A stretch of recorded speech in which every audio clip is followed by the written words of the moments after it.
Good morning. It's November 2nd, and can you believe what a warm fall day we have in Omaha, Nebraska? My name is Barbara Velasquez, and I'm so happy to have you here with us today as we begin Native American Heritage Month programming.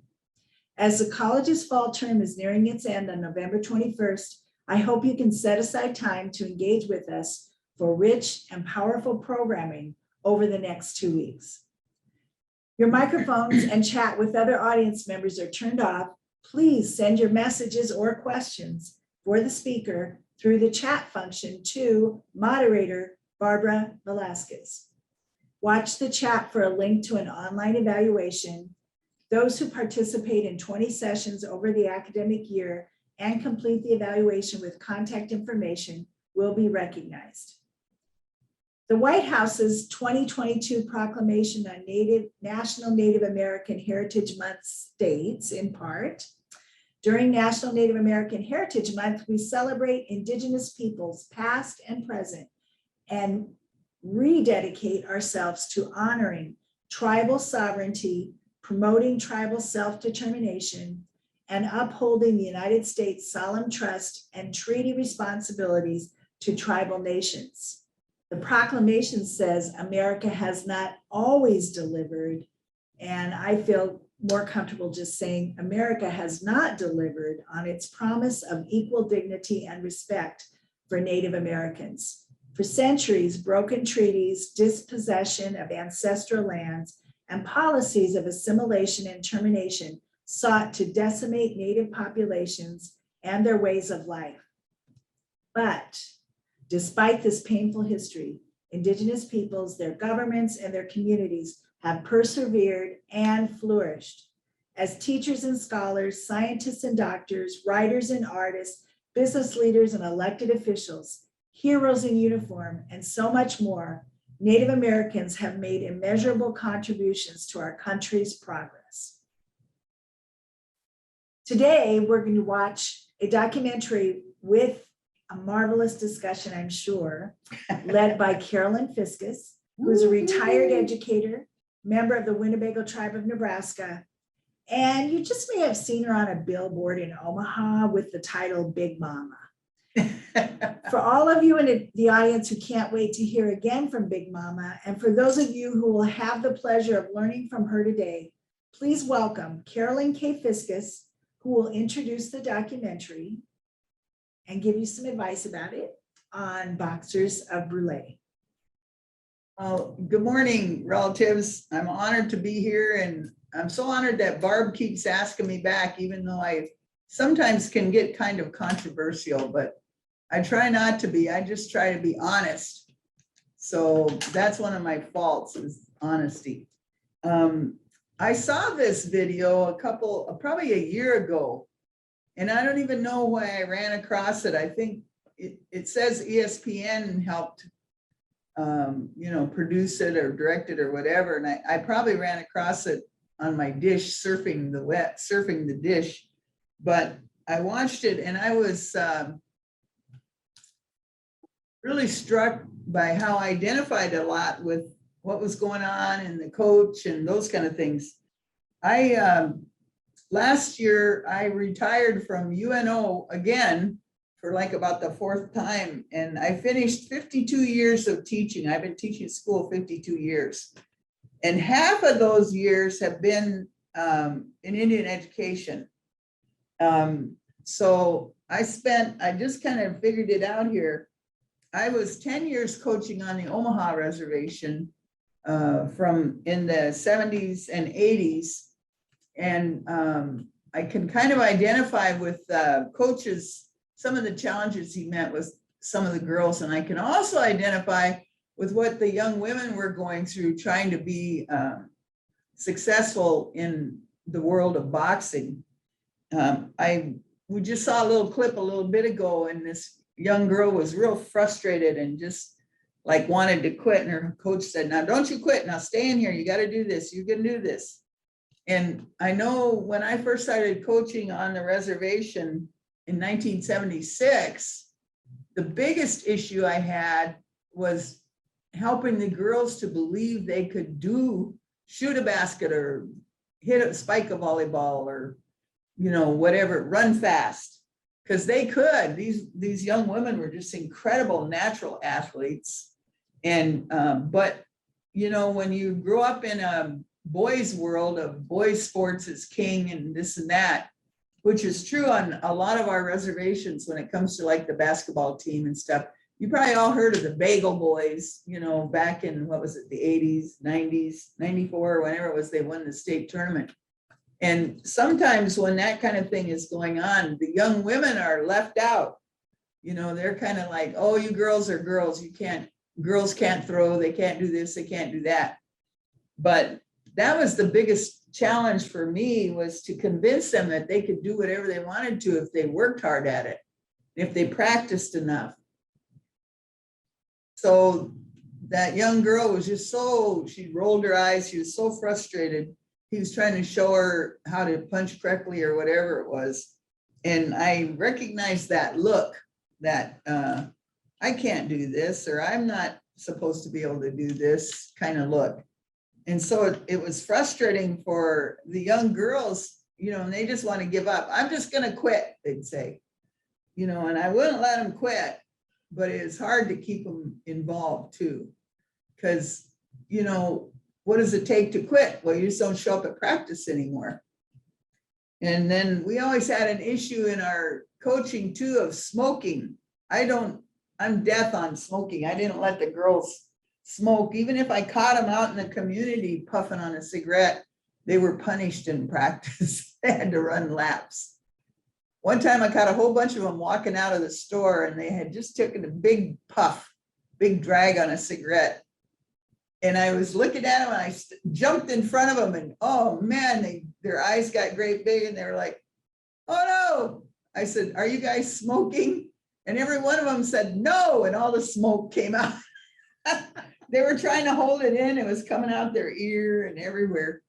And I said, okay, you guys owe me 30 laps. Oh man, they were just like, but they did it. They came back and they did it.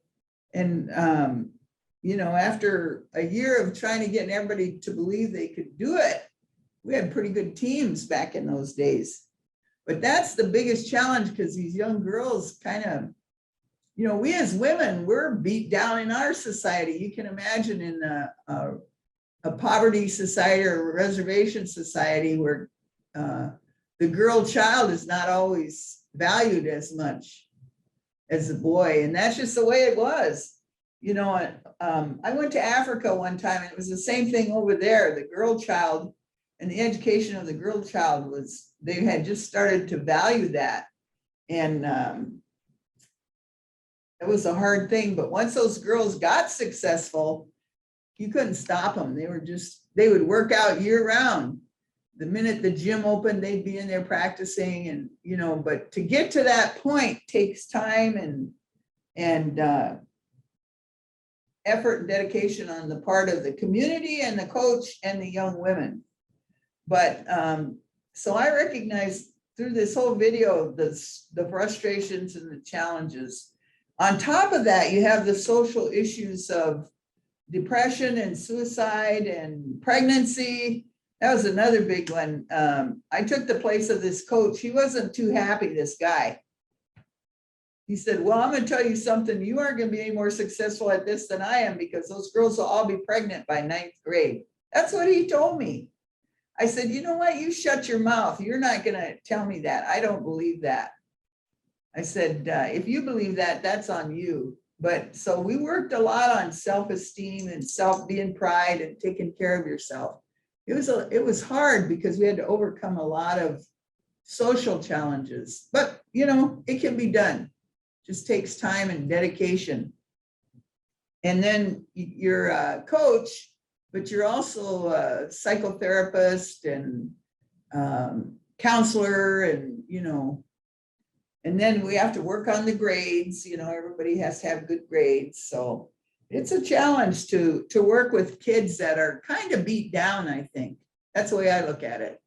They live on a reservation, and all the towns around you don't like you. And then within your own community, you're a girl child, so that might be against you. And it depends on who your family is. If you're not on tribal council or own a business in town or whatever. So it was challenging, but you know what? I really liked it because once those young women get convinced that they're capable and they can do things, it's amazing what they could do. And unfortunately, if I remember right, with the boxers, a couple of them couldn't hang on, you know, they just couldn't. And I understand that. I don't hold that against anybody for saying, you know what, I just can't do this. I was a single mom for 30 years. And so I understand that. There were many a time I wanted to give my kids back. My son, my daughter is a special needs daughter, and she was a little bit crazed growing up as a little girl. My son said, Mom, take her back, like she was from the dog pound or something. I said, we can't take her back. She's not a dog. Well, take her back. She's getting on my nerve. And I understood what he was saying, but you know, we couldn't take her back. So she's still around. But she grew up and she's on her own. She bought her own car. She's working. She's a teacher. She's a paraprofessional teacher at Omaha Nation. I'm real proud of her. She loves the little kids. She's real good with them. She gets them to behave, even all our grandkids. I have 15 grandkids and she's real good. She gets them to, you know, toe the line because she knows how to talk to them little guys. But anyway, all that aside, that's off the track here. So that's a little bit about me. I've been around a long time working in Indian ed. I was really lucky in 2019. I got nominated and I won the National Indian Education Association Elder Educator of the Year, 2019. Oh, that was neat. Went up to Minneapolis and they had a big soiree for me and it was real nice. And I was humbled by that, you know, because it's not me, it's the people that help you. You know, if there weren't kids and people in these towns, I wouldn't have a job. So I'm grateful to the students that I've had encounters with. Even Teresa Foley, she's one of my students. I got a great story about Teresa. It was Native Heritage Month at UNO, and she was working for me as a student worker. And I was going out of town or something, and I said, she said, what do I do while you're gone? I said, get Vine Deloria to come speak. And she said, okay. And I told the faculty at UNO, I said, we're going to get Vine Deloria to come here. Oh, you'll never get Vine Deloria. He won't come here. We can't do that, blah, blah, blah. So I get a phone call when I'm gone and Teresa says, he's going to come, but he wants $3,000. I said, pay him. He said, really? I said, yeah. So he came and all those Native American Studies faculty about dropped their teeth when he said he'd come, and he came and visited and talked to the students, and it was an honor. You know, he is a great academic and historian and scholar, and he was real good with the students too. I got a big kick out of him. But anyway, now what do you want me to talk about? Move on. We can move on to the video now. Let's watch the video. And we'll talk later. And everybody, please keep in mind that I'd love to get questions from you. Look for moderator Barbara Velasquez in the chat. Shoot them to me and I will present them to Big Mama and we'll have a great conversation. Thank you. Enjoy. All right. Thank you, everyone, so much for your dedicated attention to this important documentary. And I want to encourage you to look at the chat and send your questions through to moderator Barbara Velasquez or just respond to my message with your questions. We've got a few that have rolled in. Carolyn, I'll shoot questions and we'll just kind of go back and forth on this, but one of our audience members wondered if there's an age requirement for girls to participate in this boxing team, or just, I know we probably don't have the answer for this specific one, but in general, how do you think this this develops and how family members know? And Well, it probably started out as somebody's good idea. And then, you know, like in any small community, if it works and people are enjoying it, then other folks join in. So I think that's probably how it got started. And then somebody got equipment for them. That's another challenge all the time, is you have to have money to get equipment. And that's always a challenge, to get good equipment, you know, not just some throwaway shorts or something, but to buy equipment that's unique to this particular club. And I know in boxing clubs, we've had boxing clubs on the reservation up north for many years. And there's a lot of criteria that go along with that. You have to have insurance, you have to have a place to have your matches, you have to have kind of qualified people that are running the show. And so there's a lot of kind of little tiny things that we don't think about as being stumbling blocks. But if you're in a community where that's poverty and, you know, there's not a lot of places other than the high school or junior high gym or the community building, then, you know, those challenges become greater to get in the way of being successful with the club. Another thing too, I think that people, and why, you know, the girls get depressed and so sad, there's always a fear that goes along with stuff that's going good.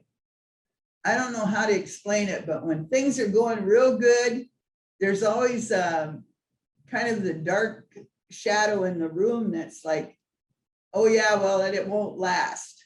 If this happens, then it'll be over, you know?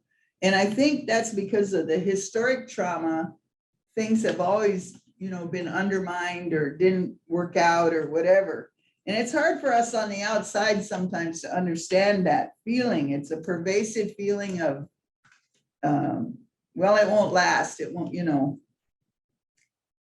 Like when I started working on the reservation once and everything was going real good, somebody said, well, how long are you staying?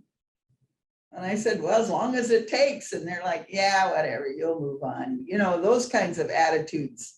And it's hard to keep a positive attitude and not be worried about that other shoe to drop, you know, because that's all your tribe has known for 400 or 500 years is things get going and then they jerk the rug out from under you. So that's a thing that's hard to get over, feeling and being afraid of. Yeah, I was laughing because she was trying to find a ride to the fight.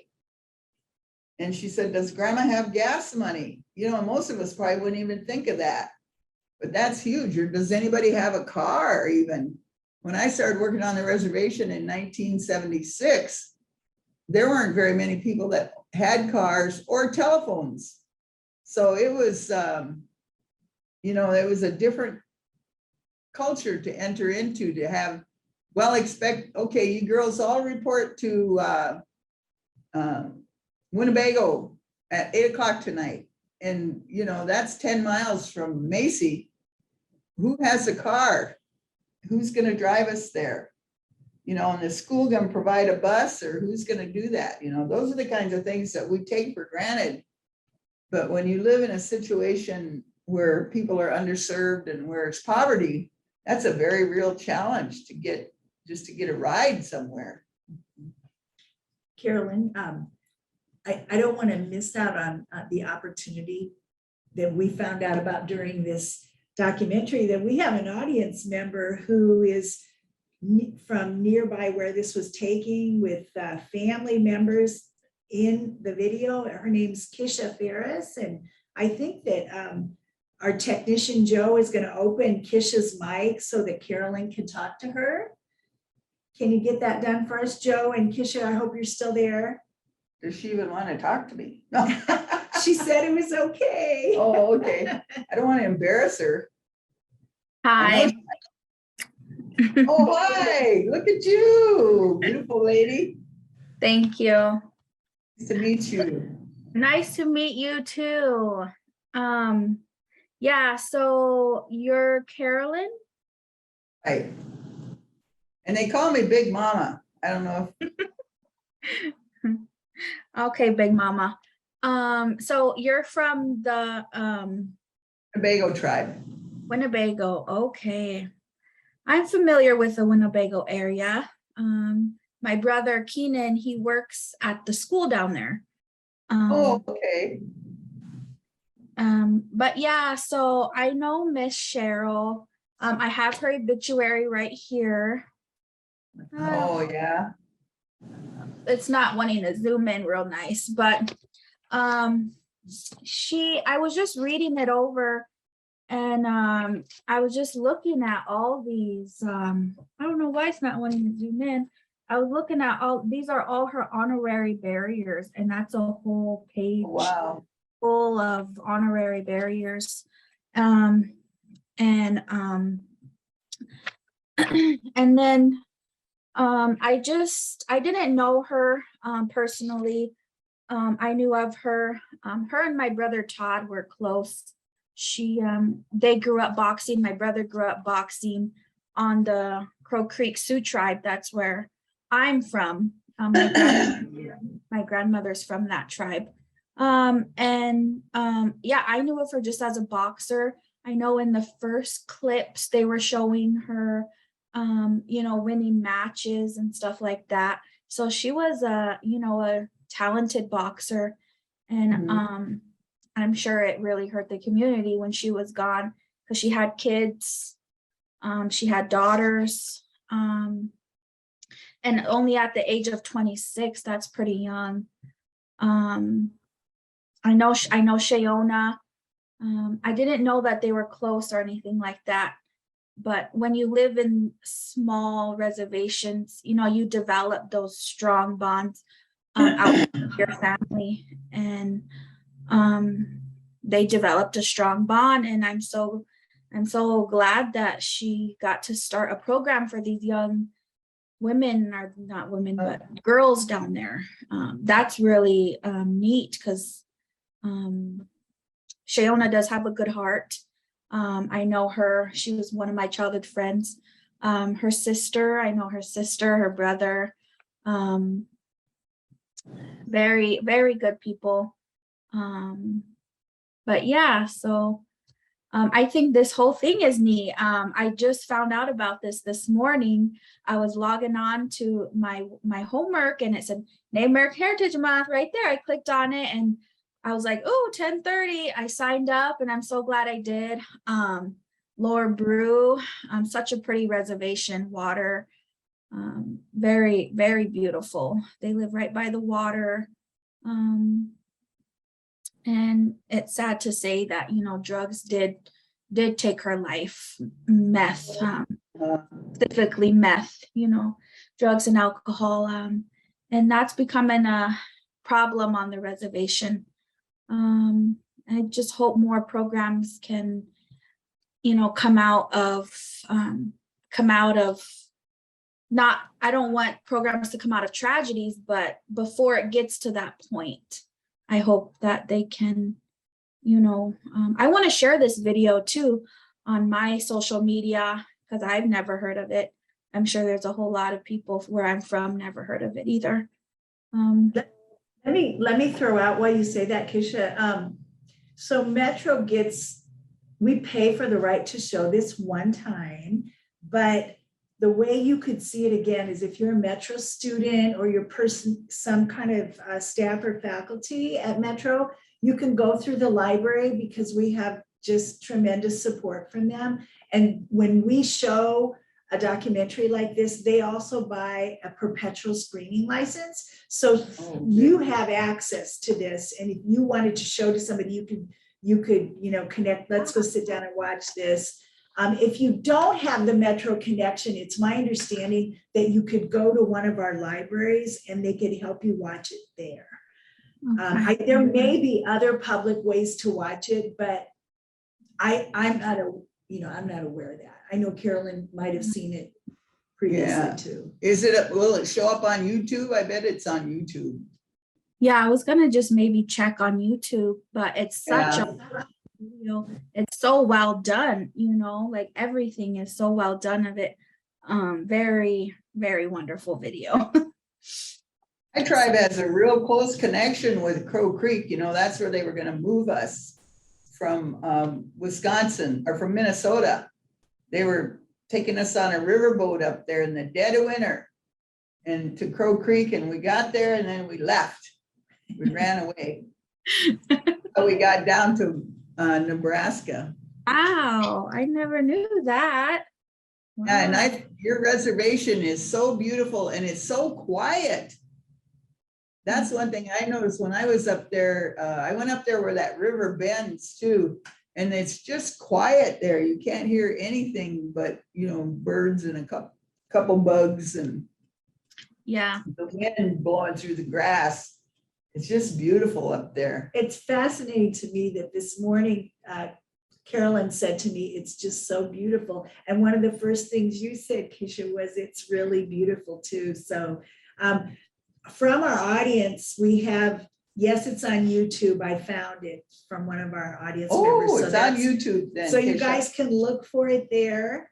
And Keisha, thank you so much for sharing with us the background that you have. We're going to go on with some additional questions for Carolyn. And if you want to pull Keisha in again, that's cool. Okay, pay attention now. There are so many symbols and actions related to spirituality shown in the documentary. Could you speak to some of that, Carolyn? That I think for non-Native people, shamefully, that would be different from how our children are growing up. Well, I think if you haven't experienced or lived among Native people or on the reservation or whatever, you think, oh, how wonderful. They gaze into the sun and see God, that kind of thing. Well, it's a lot more complicated than that. And I recognize a lot of things they were saying. I can identify how I learned those way back. And the dancing and those kinds of things, all of that, the spiritual part is true. We are we believe in those kinds of things. But how you get that teaching is the part that sometimes is missing in our communities. If there's drugs and alcohol, that gets in the way of the teachings, And I've been fortunate because I've had good teachers along the way. And my mom was real spiritual. She believed all that stuff. And I've been fortunate in my life walk to be among people who taught me about how to get in touch with your spirit. And that I noticed on one of the shirts, it said, it's not the end, it's just a different world or different culture. When you pass away, you just go to a different place. And that's true. I believe that too. But yeah, we have all of that there, but sometimes it's hard to get it out because who's teaching, who's teaching it? If everybody is having a hard time just staying alive, it's hard to take the time. It takes time to work on culture and spirituality. It takes a lot of time. And if you talk to people, and Keisha, you probably know this, your grandmas and grandpas, they probably spent half the morning in prayer, right? Taking care of all that kind of stuff. That takes time. We weren't rushing off to a factory job or work at 8 o'clock, You have to take the time to do all that. And that's something that today is missing because we all have to go work and go to school and take care of stuff. So, but it's very powerful in our communities. And the whole extended family thing, I'm related to this one and that one. And I think that's hard for outsiders to understand too, but we are all related. I know when I first started teaching at Macy, one of the older teachers said, whatever you do, don't talk about anybody bad because they're all related. Sure enough, they are. They're all related to each other. And the reason that is, it's called a kinship relationship, so that everybody takes care of everybody else. You don't have, if somebody passes away or whatever, all the other family steps in, the extended family, to help them. They don't just, in the white man's society, you know, somebody moves on and then everybody else just say, oh, well, we went to the funeral and it's over. But that isn't the way it is in our communities. We're always supporting and helping each other for a long time afterwards.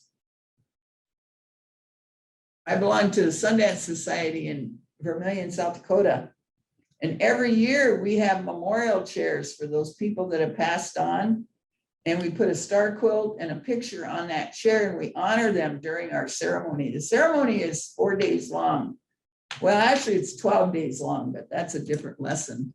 But and so we don't forget people like that. They're always part of our celebrations. They're part of our everyday prayers and life. So I know that's kind of hard it's like you live that. It's around you all the time. And, you know, it's just a way of life. So anyway, I just wanted to say about that much. Barb. Thank you. If there was the mention of the Red Road, could you describe what the Red Road is to audience members who maybe haven't heard that? The Red Road is, if you've ever heard of the Zen, the Red Road and a native spiritual walk is that road that is perfect balance between light and dark.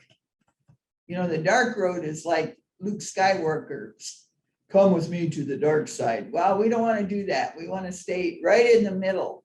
So the Red Road is prayers, ceremony, staying in balance, taking care of yourself, taking care of family, and living a spiritual life, actually, I guess, is the easiest way to explain it. You don't try to do bad things. Even you don't try to talk bad. Like I try to teach my kids that, you know, if you say things or call people names, that's going to come back around on you or your children. And you don't want that to happen.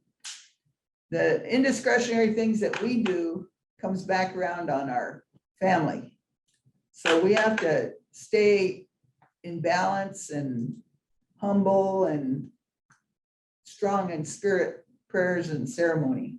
That's the easiest way I do a whole class on that. So if we got time, you know, 16 classes, I talk about worldview. And it's a hard way to live in this day and age. Thank you, I know for me, I really like to cuss, so I have to be careful. I don't want my grandson be cussed at or him to cuss, you know, so I got to be careful with that. We so appreciate your willingness to share with us, kind of bouncing around here, but you have coached many different teams. And Yeah. since this was about boxing, I want to make sure we say a little bit about the sport. It was beautiful to see how a young person stepped in and wanted to do this. I wrote down, when I'm with the girls, I feel more spiritual. I don't want to let them down.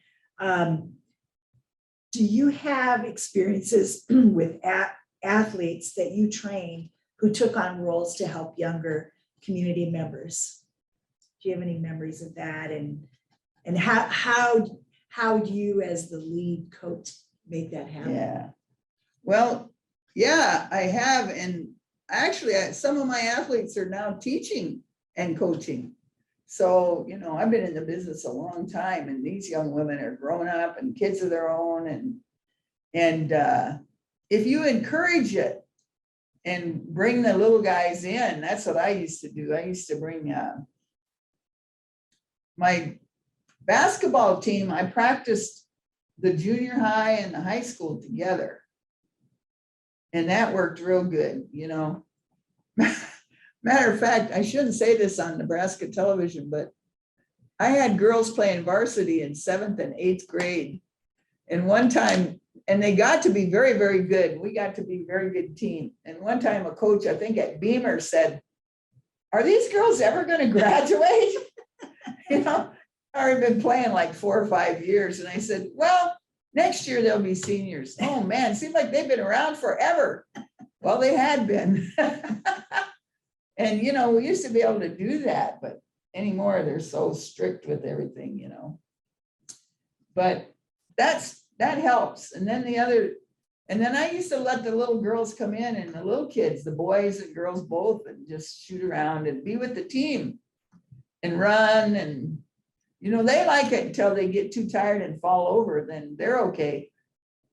You know, then they go home, whatever. You just have to allow it to happen, I think. I think it's a natural extension. And then sometimes in the later years after the girls had a baby or whatever, shoot, we'd have 2 or 3 baby boards and stuff at the practice, and kids would be watching them, you know, while their mom was practicing. And that's just, you know, it's family. Like that one young woman said, like Keisha said, this is my family. You know, so when you go home, you don't just throw the family out of the living room, right? So wherever you're living, that's where they are with you. So, and it worked out. You kind of had to be careful sometimes and, you know, pay attention, but otherwise it worked out real good. I had, the last year I coached at Macy, I had just adopted a little boy. And I used to come to the game with him on my arm like this, and my mom and dad would come to the game, and I'd get to the bench and the girls were warming up, and I'd just hand him up to the audience, and I wouldn't see him till the game was over. And then I'd look and he'd be passing around up at the top of the bleachers, and he'd be going around and stuff like that. And then when he got a little older, he was in one of those walkers, those little 4-wheeled walkers. And I had the boys watch him one time. That was a mistake though, because they were throwing him across the gym at the rollers, you know, rolling him across. And one of the boys told me later, we threw him so hard once he tipped over. We went, oh no, FISCUS is gonna kill us, they said. But you know, he was all right. And then boys, they would throw him around. I just tried not to watch. He was just a little bitty, little chubba wubba, but didn't hurt him. Now he's like 6'2", 250 pounds, big guy. So anyway, that's just kind of what you do. I don't know how to explain it. It just happens. It sounds like family. You can't plan. Yeah, it's family. Another point I wanted to share is we often have students or faculty who are in human services careers with us. And obviously a big point of this is, you know, how we care for other people, how we help people or assist people who are struggling. Do you have anything you'd like to share with those preparing to be mental health counselors, drug and alcohol counseling? What kind of things are not happening that need to happen to address, you know, the sad Right. issue of people falling into that addiction?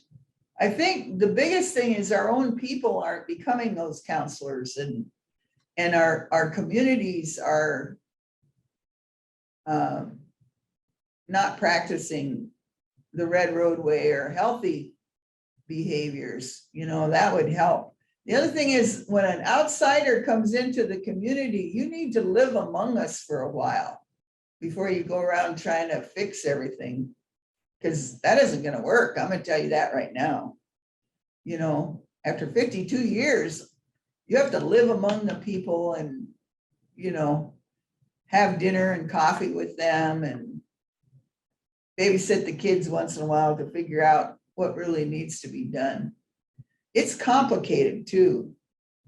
And you know, you got to remember, give yourself a break. It's been 500 years they've been trying to kill us all off. So we aren't going to, you know, turn around in a couple years. We're just not. So you have to really take time to be in it and get to know the people and the community and the history. It's important to know the history of the tribe that you're working with and what they've been through. Really Mhm. appreciate And I that. don't know if there's some stuff you can even fix, like that feeling of genocide. I don't know how you get over that. Talk to our Holocaust relatives, our Jewish relatives. They still aren't over it, you know, and it's been 70 years. And for us, we aren't over it either. And there's always that fear. Oh, now what are they going to do? You know, my mom was type 1 diabetic, and she would not take insulin till her dying days because she said that's a white man's medicine trying to kill us. Because that's what she experienced at the hospital. The medicine they were giving us was trying to kill us. And she said, I'm not going to take that medicine. It's going to kill me. So she didn't take it till like her last week of life. But, you know, by then, so there's all that kind of distrust, and you have to earn people's trust too. And get to let them get to know your heart. That's one thing I always said. I always hear this from professionals. Well, I called a meeting and only one person showed up. And in all of my history working in the Omaha community and on the reservation, I don't care how many showed up, 1 or 100. I ran the clinic or ran the workshop with that person. And I always showed up. And I think I have that reputation. I don't know. You have to ask Teresa. You know, if I say I'm going to do something, I'm going to be there and it'll get done, no matter who shows up. If nobody showed up, it's probably my fault. I didn't get the word out or didn't have enough food or something, you know. So. Thank you, Carolyn. I'm gonna we're getting close to the final here, so I'm gonna allow you to share your last comments. Do you have any last comments you'd like to share? You That's shared a- so much. Yeah. That was a good insight into some community programs and stuff. I think that was a pretty good little video. I'm glad I caught it whenever it was a year ago or so. And I'm glad to be able to share these things with you. There's others too. If you want to see a really good series, I think it's real informative. There's a series put out by the Public Broadcasting Corporation. It's called Native America. It's a 4-part series. It's really good. You can buy it on PBS for $30, but it's a good video called Native America. And I think it's on YouTube too. But I bought the DVD and I show it to my classes when I was teaching. And it really does a good job of talking about spirituality and some of our worldviews and stuff like that. So, and I'll tell you something, I've been in the business 50 plus years. I still don't know it all. You will never learn it all. So you have to come into it to be the ultimate learner. I learned that from an old teacher a long time ago. She said, if you're going to get in this business, Carolyn, you got to be the ultimate learner if you're going to be an ultimate teacher. So, you know, I don't know everything, but what I know you can take to the frickin' bank. That's what I always tell my students. They don't believe me either, but. Thank you so very much. Thank you. I was Carolyn. honored to visit with you guys today. Good luck to you all. Have a good holiday season. And don't forget that Thanksgiving story is a myth. It's a lie. Bye, Keisha. Thank you. Nice to meet you. Stay in touch. So everybody, thank you so much for being with us, Carolyn. You never fail. When we saw that we were going to use boxers of Brule, we thought we have to ask Carolyn. She has so much information available and admittedly is a lifelong learner, which encourages the rest of us. And I want to thank you, audience members, we see many of you who are here repeatedly, and we hope you continue to join us. We got a lot of positive comments coming in the chat. I would like to ask Joe to please put up the slide there we go. That is our online evaluation. It is also in the chat. You can click on it there and I will send you an email afterwards with that also. And then